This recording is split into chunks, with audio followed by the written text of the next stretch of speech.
The moment I saw the text from my mother, I felt a pang of disappointment. But I told myself to understand. Catherine, everyone's staying home due to the ice storm.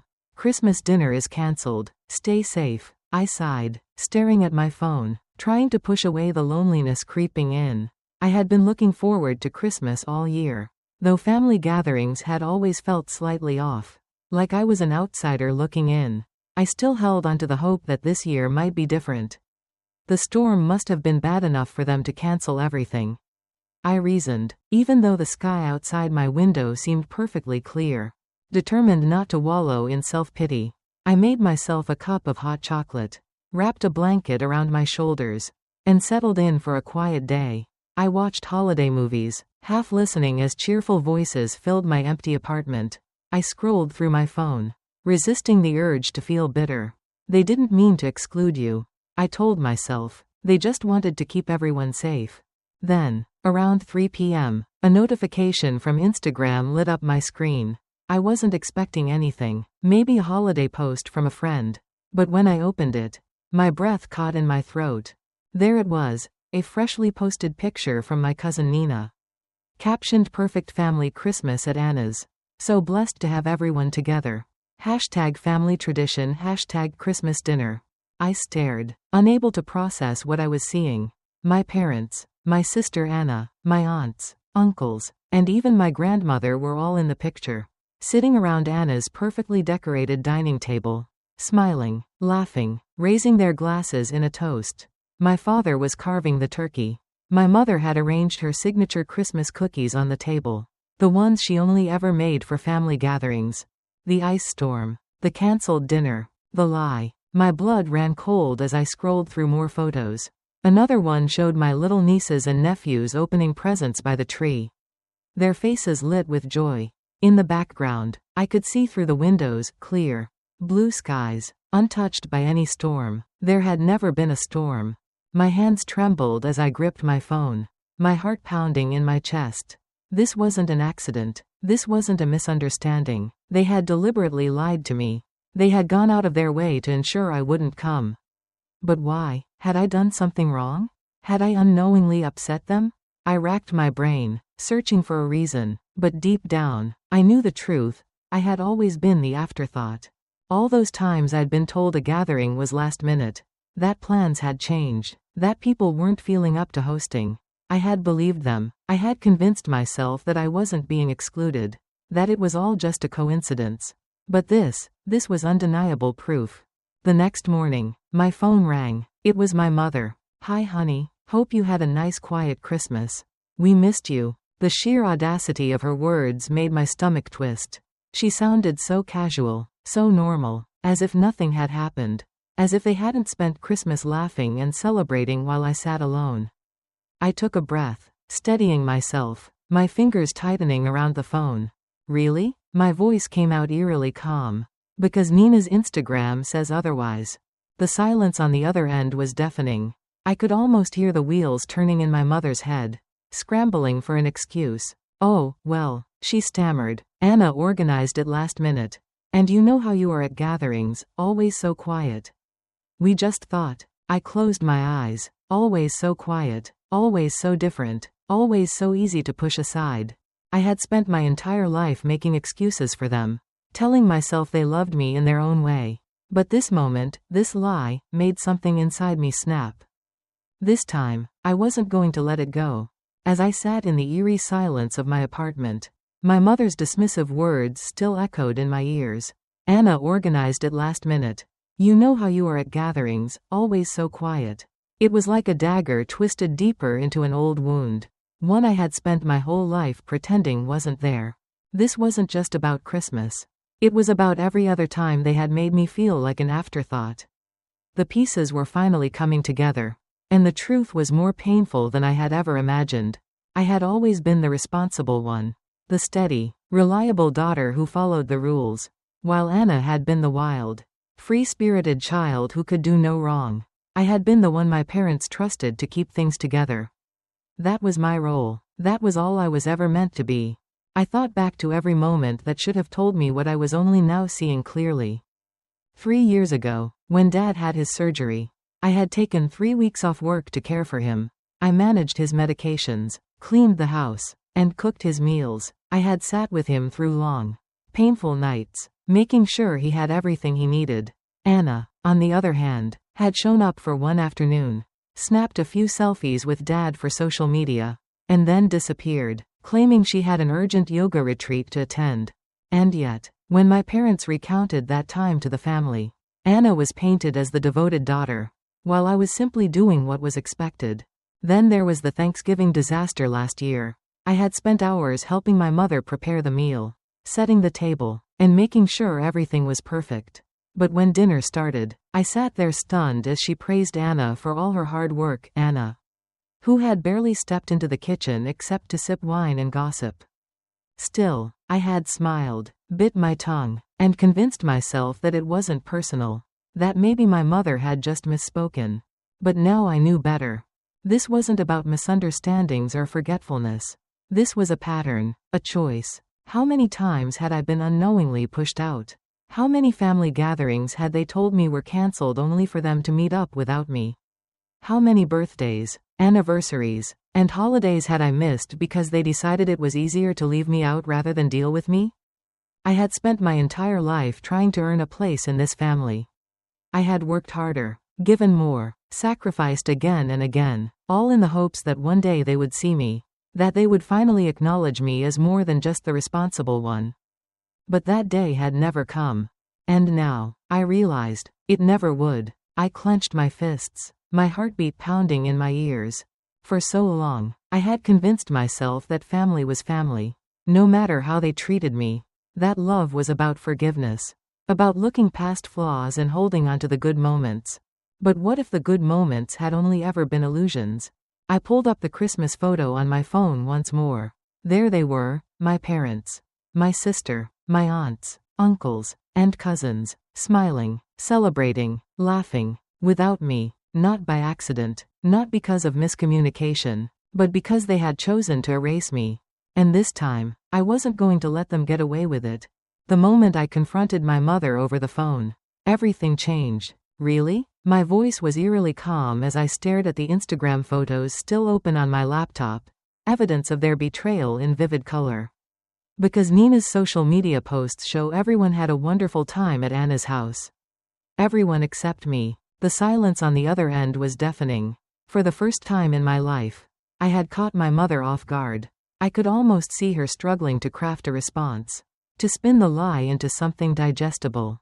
"Oh, well," she finally stammered. "Anna organized it last minute." "And, last minute?" I interrupted, my voice sharp. "So last minute that there were matching decorations, a catered meal, and personalized gifts? Funny, because that looks pretty well planned to me." My mother let out a sigh. The kind of sigh she always used when she wanted to make me feel like I was being difficult. "Catherine, don't be so dramatic. We just thought." "Thought what?" I snapped, gripping the edge of my desk so hard my knuckles turned white. "That it would be easier to lie to me? That I'd just sit at home like a fool, believing your pathetic excuse while you all played happy family without me?" "We were trying to avoid any awkwardness," she said, her voice clipped. "You know how Anna wanted everything to be perfect." There it was, the truth. Anna's perfect Christmas didn't include me. I let out a bitter laugh, shaking my head. "Of course, because I'm always the inconvenience. Right? The quiet one, the one who doesn't fit. You didn't even want to deal with me, so you just erased me." "Catherine, you're being oversensitive." "No, I'm finally seeing things clearly." My voice was shaking now, but not with sadness, with rage. "This isn't the first time. Is it? How many times have you lied to me about cancelled plans? How many family dinners did I miss because you just decided I wasn't worth inviting?" The silence stretched between us, heavier than ever. Then my mother spoke, her voice cold and sharp. "You know what, Catherine? Maybe if you made more of an effort to be part of the family, this wouldn't happen." A rush of heat flooded through me. Effort? For years, I had bent over backward for them. I had made the effort. Time and time again. I had given up weekends to help them. I had missed work deadlines to be there when they needed me. I had sacrificed and smiled and stayed quiet while they dismissed me, ignored me, forgot me. And yet, I was still the problem. I took a slow, steady breath, the weight of every past hurt pressing down on my chest. If that's how you really feel, I said, my voice now eerily calm, then maybe it's time I stopped trying altogether. My mother huffed, like she didn't believe me. Catherine, don't be ridiculous. No, I said, gripping my phone tighter. I think I finally understand. You've never wanted me around. And you know what? I'm done pretending this is a family. Then, before she could say another word, I hung up. The second the call ended, the silence in my apartment felt different, like the moment after a storm. When the air is thick with something new. For the first time in my life, I wasn't chasing their approval. For the first time, I was done. Hanging up on my mother should have made me feel powerful. But instead, I felt hollow. The realization that my family had been lying to me for years, deliberately excluding me while pretending I was part of their world, left a sharp ache in my chest. I paced my apartment, my mind racing through past events. Memories I had ignored, moments that now made perfect sense. How many times had I accepted their flimsy excuses? How many Thanksgivings, birthdays, and reunions had I been, accidentally, left out of? I had spent years convincing myself that I was the problem, that maybe I really was too quiet, too reserved, too different to fit in.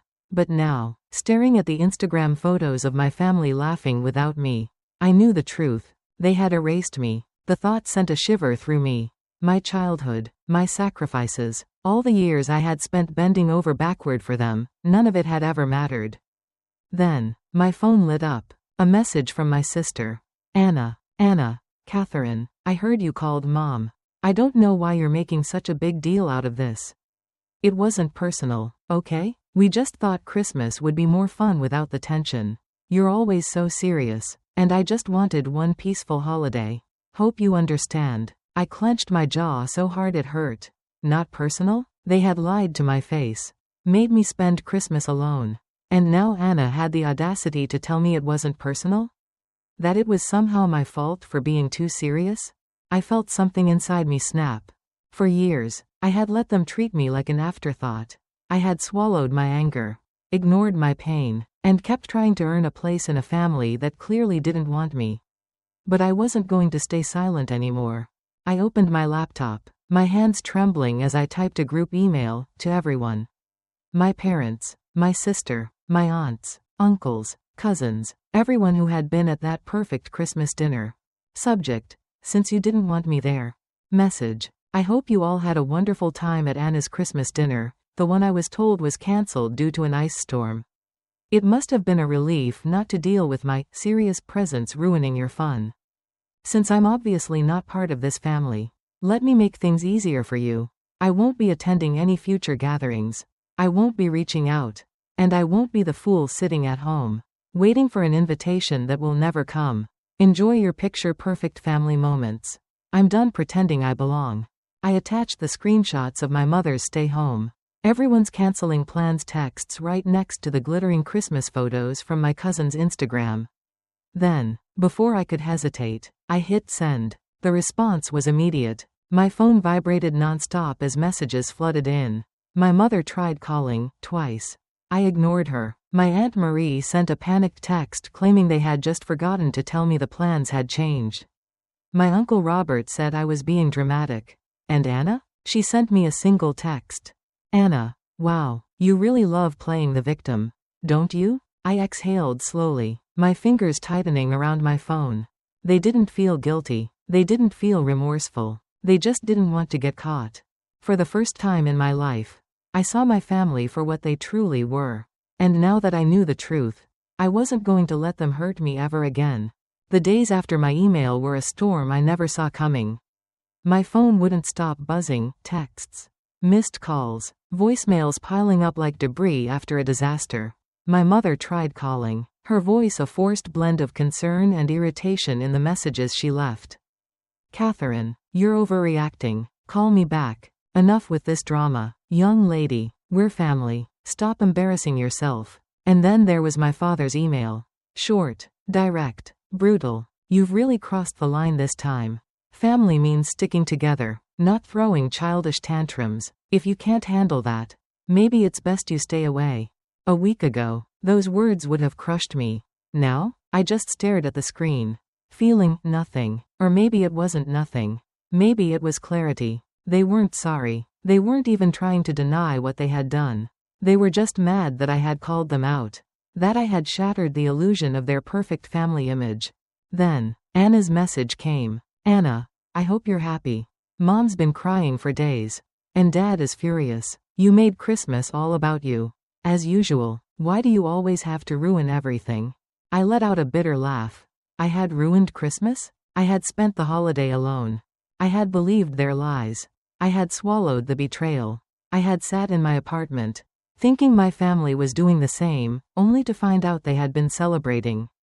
Laughing, pretending I didn't exist. And now, I was the villain? That's when I knew I wasn't going back. I wasn't going to explain myself. I wasn't going to argue. I wasn't going to keep playing the role of the forgotten daughter. The expendable one. The afterthought. I picked up my phone and typed one final message into the family group chat. Catherine, you lied to me. You made me spend Christmas alone. And now, instead of apologizing, you're trying to guilt me into silence. I see now that I was never truly part of this family. I was just convenient when you needed something. But not anymore. I'm done. You wanted a Christmas without me?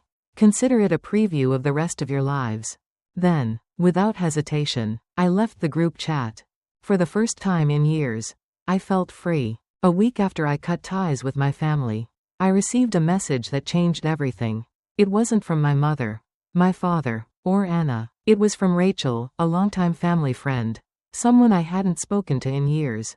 Rachel, Catherine, I need to talk to you. There's something you should know. Meet me for coffee? Something in her message sent a chill down my spine. Rachel had always been neutral, never getting involved in family drama. But now, she was reaching out? I agreed to meet her at a quiet cafe downtown. When I arrived, she was already waiting, her fingers nervously gripping a manila envelope. Her expression was a mix of guilt and urgency.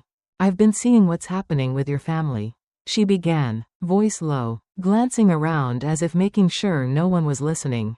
And I can't keep quiet anymore. She slid the envelope across the table. Your grandfather left something for you. Something you were supposed to get when you turned 25.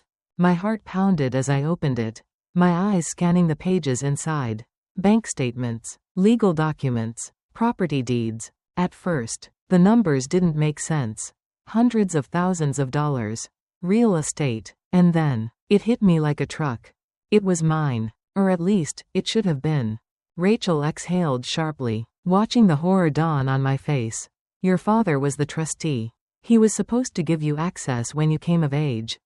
But he never did.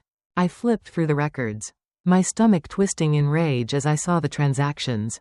The money had been drained, transferred, to Anna. The lavish vacations, the yoga studio she had opened and failed, the expensive retreats, all of it, paid for with my inheritance.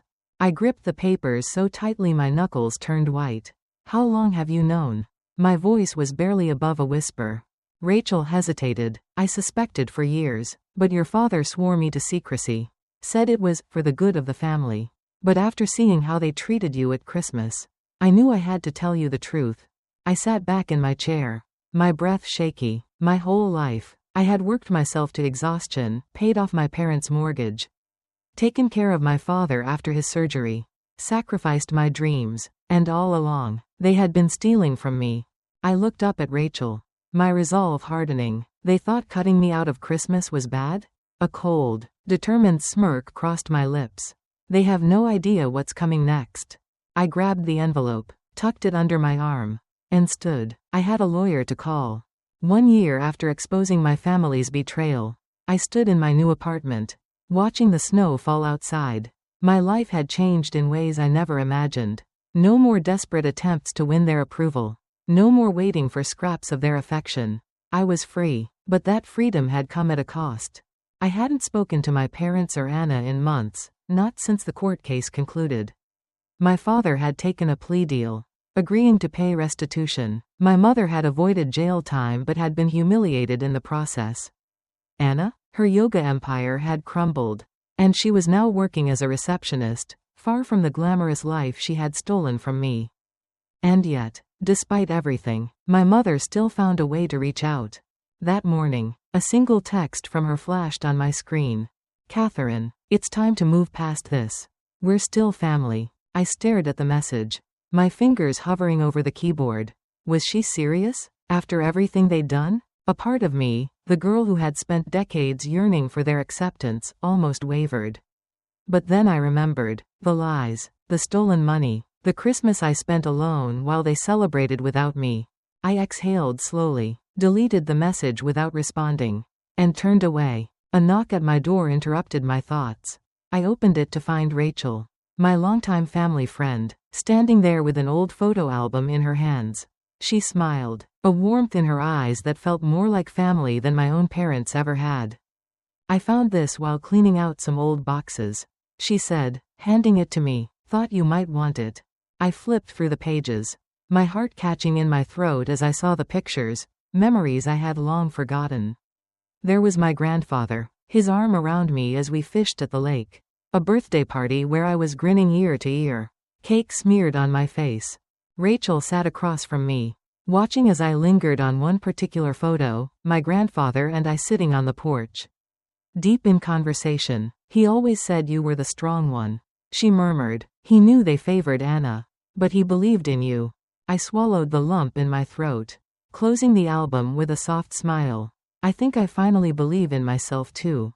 That night, as I curled up on my couch, watching the city lights twinkle beyond my window, I felt something I hadn't in a long time. Peace. My family may have stolen from me, lied to me, and cast me aside, but they didn't break me. I had won, not because I destroyed them, but because I escaped them. And that, I realized, was the greatest victory of all.